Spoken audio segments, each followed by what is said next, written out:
Thank you, Chris. And as you can see right there, it is going to be a cold night. That's going to keep most of us indoors. And unfortunately, that's not an option for everyone.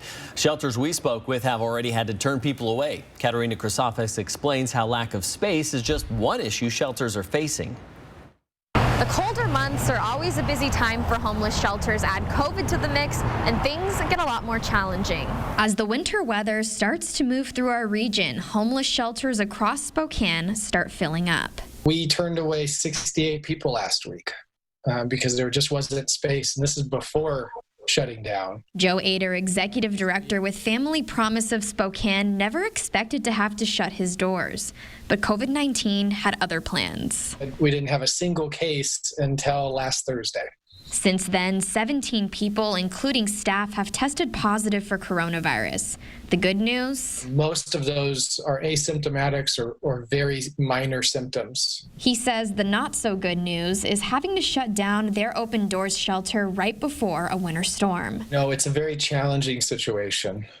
We don't have enough available housing to house everybody. We don't even have enough shelter space, and it's winter time. The city says there are technically enough beds to go around. Right now, there are 500 people without a home in Spokane and 530 total shelter beds in the system.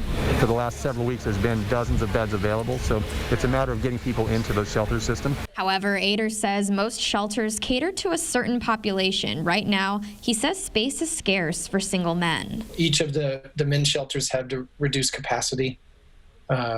And so it just depends on which population you're talking about. While times may be tough, Ader says stopping the spread is a community effort. Take the mask wearing seriously and social distancing seriously, because it could impact a lot of different people. A lot of people who may not have a place to call home.